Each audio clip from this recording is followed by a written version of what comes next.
Big Daddy here, and today we're going to take a look at Ubuntu Budgie 17.04.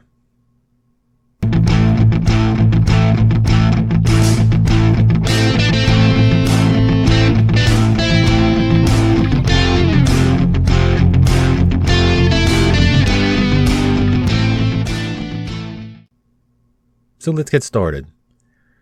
So Ubuntu Budgie 17.04 came out a couple days ago, maybe a week or two ago, and I installed it on a solid state drive. And the first thing that I noticed was that it is one beautiful desktop.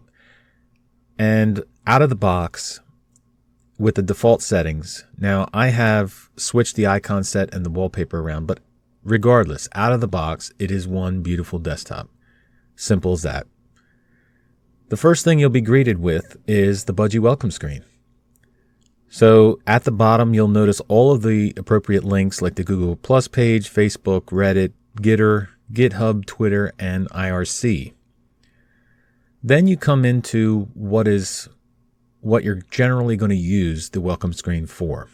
So in the introduction, it tells you what Ubuntu Budgie is all about and its objectives. So they want to be accessible to all. They want to increase Ubuntu and Budgie desktop adoption. They want to create an Ubuntu-based distro that has the traditional paradigm. They want to contribute to Solus and Ubuntu Debian itself. And they also want to have a software selection that favors usability and stability rather than lightness and, according to their words, whimsy. So there you go. I like that. All right. So then it offers the features of what it actually has and the security part of it and the applications that it uses and installs by default. Then you have the getting started area, and this is where you dig deep into the way you're going to actually use it.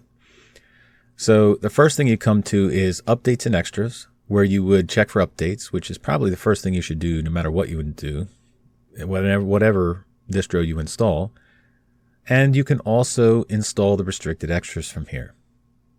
Now, this is one deep welcome screen. It's not just a fly-by-night welcome screen with a few links. So you can go to the next one, which is drivers, and you can install additional drivers. Now, I have an NVIDIA card, so I installed the NVIDIA proprietary drivers. Now, that's 375.39, but it also picks up my Broadcom drivers and the microprocessor firmware. Now, it shows you that you have an NVIDIA graphics driver installed, and it also offers you the ability to add the Ubuntu graphics drivers PPA with one click, which is another nice feature that not every welcome screen has. You can also install different languages from the welcome screen, and there are also optional tasks. So you can install Deja Dupe for backups, you can install the GUFW firewall, and you can also configure your users from here. So here are a few things besides just setting up your system. If you have an older system, maybe don't have as powerful hardware as some newer computers, you can disable animations and remote display, which will help if you have a low resource system. Customization. You can open the Raven menu from here, the settings for the Raven menu, and the settings for the base of the system. It also has a browser ballot. So it installs Chromium by default, but I installed Chrome.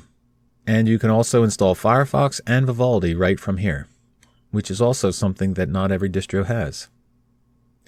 You have your keyboard shortcuts that show you what all the defaults are. And you also have system specifications.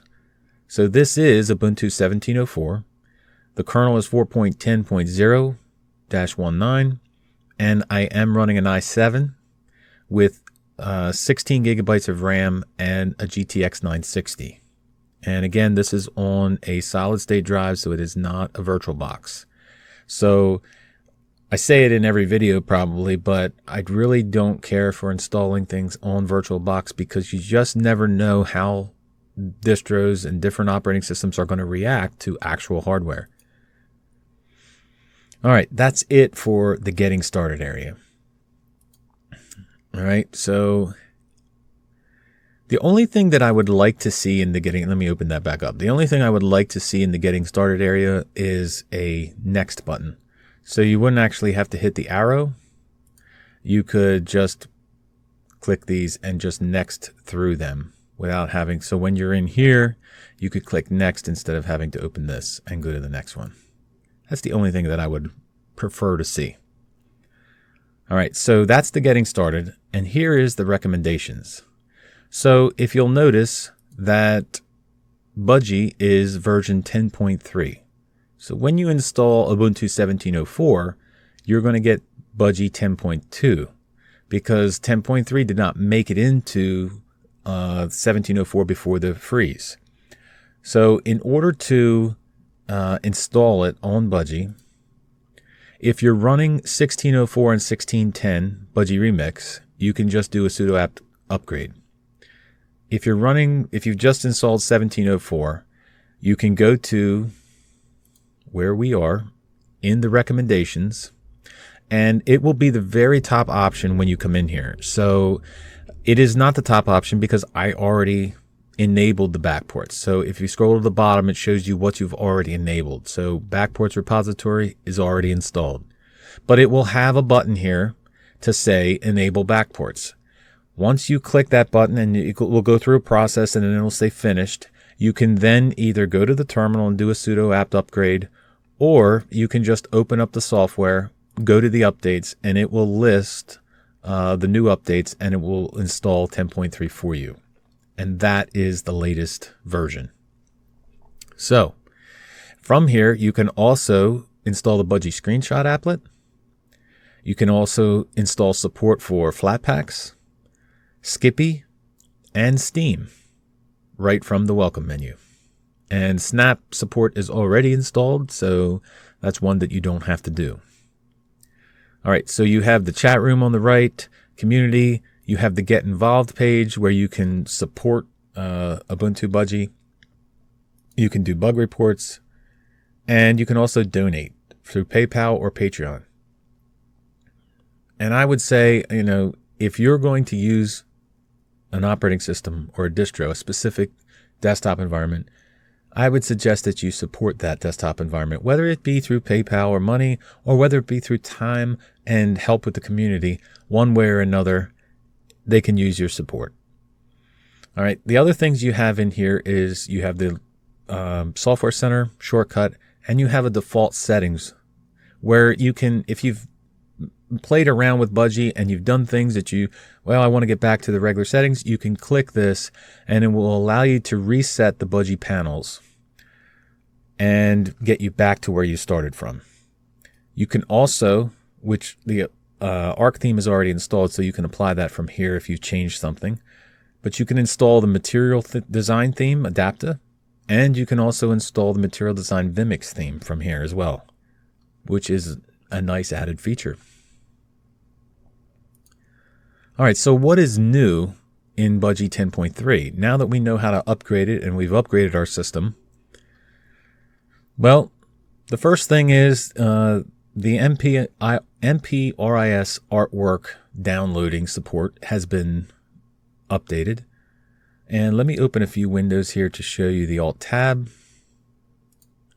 and see what's going on here. All right, so now when I hit Alt Tab, I have a nice looking little box that shows which one I'm switching to. You don't have to worry about, you just Alt Tab right through it. And if you're in a specific folder, it will tell you that on here. So I'm in my Documents folder now. It tells you exactly where you are. So it's definitely a detailed Alt Tab area, and it looks pretty good. Updates for the clock applet. So now you can click on Preferences, and you can show the date from here. You can show the seconds, or you can use 24-hour time. Actually, I think it was on 24-hour time to start with, and I changed it to 12 hours.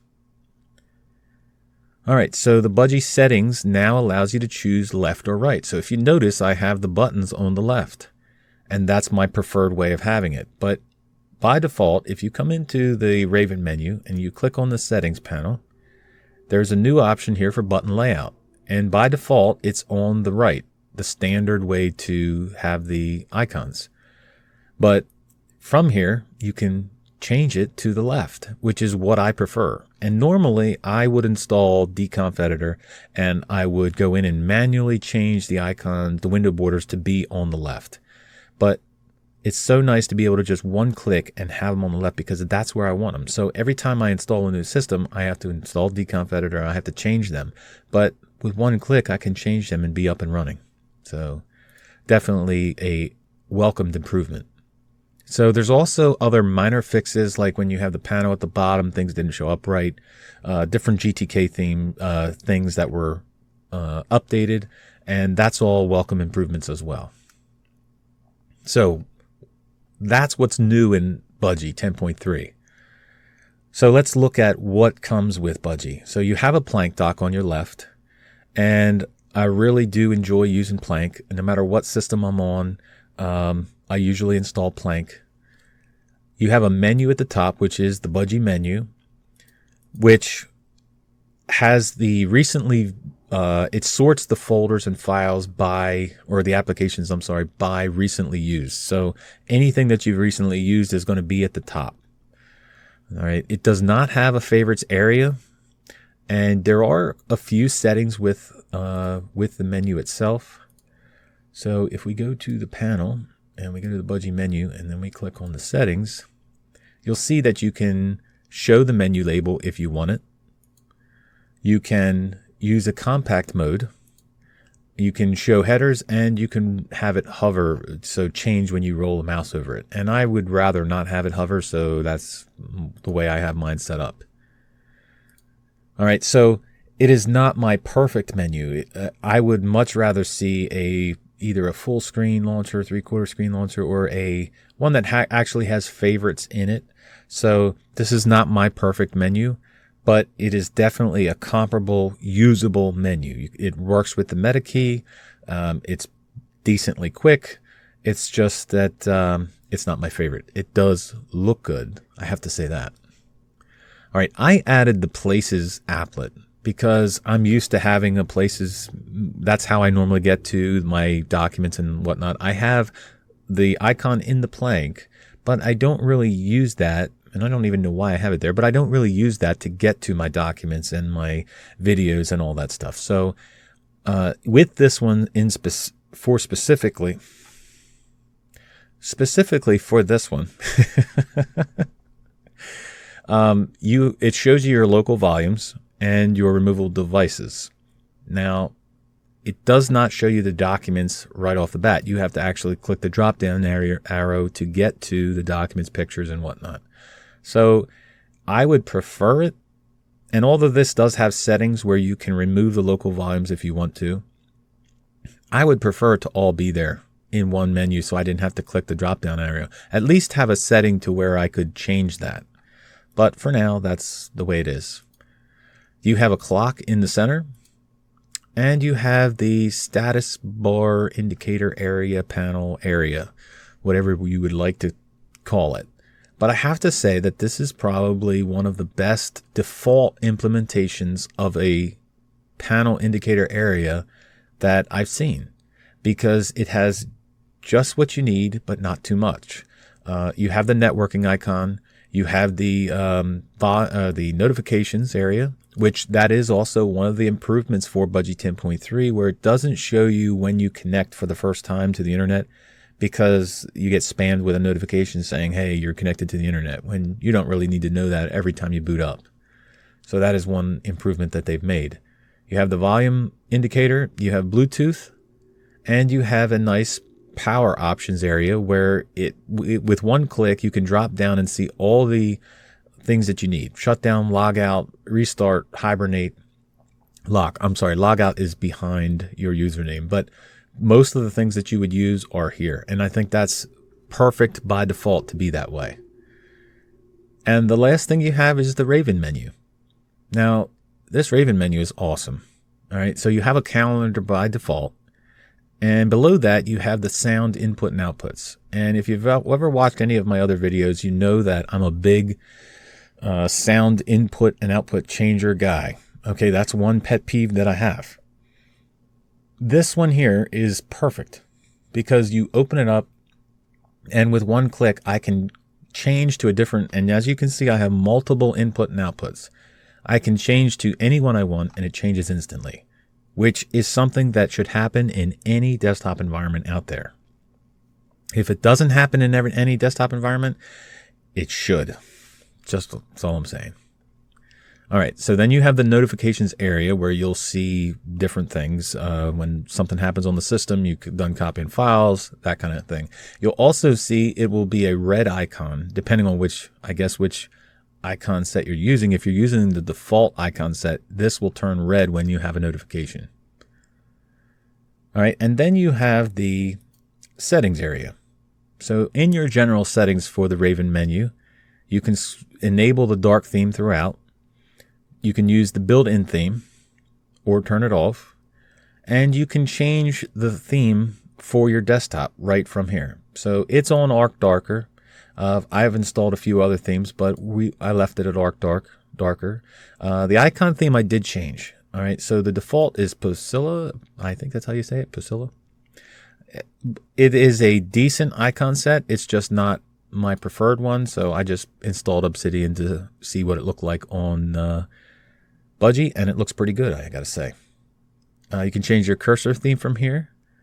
And here is your background options where you can change if you want it to enable desktop icons or disable them. And I disable them because I like a clean desktop. All right, so you can change your fonts from here on all your different interfaces. And you can change the button layout from here as well. So then if you go over to the panel area, you can change it to the bottom. You can add a second panel or a third panel. I don't know if it supports, there's a second panel at the bottom. Let's see if it doesn't support vertical panels, but let me remove that. All right, so you can have a bottom panel if you like that. And you can also change the size of the panel as well. All right, here's a button to enable or disable the shadows. And this is one of the little things I was talking about making a desktop look modern and sleek looking. Now, if you'll notice, there's a shadow there, and I think that looks awesome. I've always been a fan of little tiny tweaks like that to make it look good. If you don't like that, you can just disable it and the shadow's gone. So that's your preferred thing. You can also stylize the regions. So this area here will be stylized with a specific color or a darker area if that's what you want. And from here, you can add applets. So this is the applets area, and these are the applets that you have already on your panel. So this is the start area on the left where you have the Budgie menu, and everything you click on, you can always go down to the right here and see the actual settings for that specific applet if it has settings to use. Places and spacer, which is the space in between the clock. Then you have the center area, which the clock is, and you can move everything around. So I have the places over on the left. I can drop it down to be next to the clock if I want it to be in the center, but I like it over where I had it. And then it has the end over on the very right, and that's where you have the indicator applet, the system tray, notifications, and everything else that's in there. So you can add applets if you want to, and these are the available options. Now you can add an icon task list if you want, sort of like a Windows type thing. Lock keys indicator, so if your caps locks are on, if that's what you want. And it has a few other ones. Workspace switcher. But these are the applets that I chose to put on. And then you have the exit button. All right, so if you click on the desktop, the Raven menu slides back in and goes away. So how does it run? Well, it's definitely not the lightest desktop environment out there. It's built on GNOME, and GNOME is not the lightest desktop environment out there. But for my system and my hardware, and you've seen the specs already, it runs great. Now, I am using a large amount of RAM. So if I go into the monitor, I am using 2.3 gigabytes of memory right now. That's large to most people. That's not large to me. That's normal for me to be using, especially after as I'm recording, I've opened up videos, opened up programs, opened up music players. I have done all of this and my memory usage grows as I do that. When I cold booted, it was like 900 megabytes, close to 1 gigabyte of memory, which to me, when I have 16, is fine. I have no problem with that. If you have an older system, you may have a problem with that. I'm not sure. But you can, like I said, you can also disable the animations in the welcome screen to help with that if you do have an older system. All in all, I think Budgie runs really well. I think it looks really good. No matter what theme you apply, it applies across the board, with one exception. I installed the pop theme, and it installed and applied across the board with the exception of the panel. Now, I don't know if that had to do with the pop theme itself or if that had to do with Budgie. But either way, it looks really good. So if you're undecided which way to go with the canonical news of them dropping Unity and switching to GNOME, and you're not sure if you want to go full in on GNOME, you may want to try Budgie and see if it bridges that gap between the traditional and the modern, because I think it does a really good job at it. What do you think? Are you going to give it a try? Let me know in the comments below, and we'll talk about it. Until next time, Big Daddy out.